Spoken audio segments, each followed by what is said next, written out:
સુરતમાં traffic police દ્વારા હેલ્મેટને મુદ્દે શરૂ થયેલી કડકાઈ વચ્ચે લોકોમાં મિશ્ર પ્રતિસાદ નોંધાયો છે।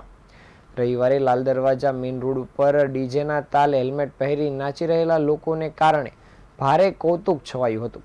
દીકરીનું મોસાળું લઈને નીકળેલા પરિવારજનોએ ડીજે ઉપર હેલ્મેટ પહેરી ડિસ્કો કર્યો હતો અને હેલ્મેટને લઈ જાહેરમાં અનોખી શૈલીમાં ગુસ્સો વ્યક્ત કર્યો હતો।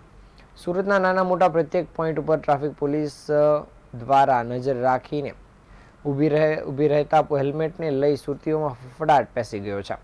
અમલવારીના પ્રથમ દિવસે જ નિયમની એસી તેસી કરનારા સંખ્યાબંધ વાહન ચાલકો સામે કાર્યવાહી કરવામાં આવી હતી ને એક તરફ હેલ્મેટના નિયમને આવકાર મળી રહ્યો છે, જ્યારે બીજી તરફ અનેક લોકો આ કાયદાના તેમના ગ્રુપ કે સર્કલમાં આંતરિક વિરોધ નોંધાવી રહ્યા છે। આ વાસ્તવિક પરિસ્થિતિ વચ્ચે રવિવારે શહેરના લાલ દરવાજા વિસ્તારમાં અનોખું પ્રદર્શન જોવા મળ્યું હતું। મોસાળું લઈને જઈ રહેલા વાઘેલા પરિવારે હેલ્મેટ પહેરી જાહેરમાં ડાન્સ કર્યો હતો અને રામપુરા પટેલવાડી સુધી તેઓ હેલ્મેટ પહેરી નાચતા વાડીએ પહોંચ્યા હતા। આ અંગે કિરીટભાઈ વાઘેલાએ જણાવ્યું હતું કે શહેરમાં દર 200 મીટરે ટ્રાફિક સિગ્નલ, બમ્પ અને ખાડાઓ જોવા મળે છે અને યોગ્ય ગુણવત્તા ધરાવતી હેલ્મેટ નહીં મળતા લોકો સાવ હલકી કક્ષાની હેલ્મેટ પહેરી રહ્યા છે। લોકો ભયભીત થયા છે અને લોકોમાં ગુસ્સો છવાયો હોય તે રીતે રવિવારે મોસાળમાં હેલ્મેટ પહેરી ડાન્સ કરવાનું પરિવારે નક્કી કર્યું હતું અને વિરોધ નોંધાવ્યો હતો।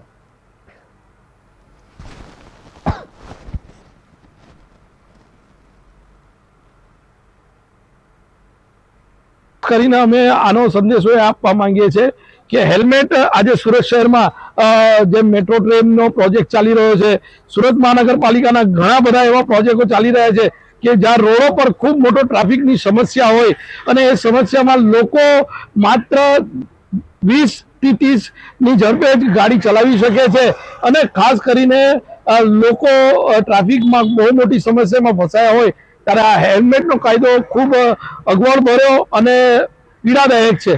ખાસ કરીને આ હેલ્મેટનો કાયદો જે હાઈવે રોડ પર આવતા વ્યક્તિઓ માટેનો જ હોવો જોઈએ, કારણ કે એ લોકો ખૂબ દૂરથી અપડાઉન કરતા હોય છે, ત્યારે આ લોકોએ ફરજિયાત આ હેલ્મેટ પહેરવો જોઈએ। જેવી જનજાગૃતિમાં અમે પણ સામેલ થઈએ છીએ, પરંતુ સિટીમાં આની ખરેખર કોઈ જરૂર નથી, માટે આ સિટીમાં આ હેલ્મેટનો કાયદો રદ થવો જોઈએ।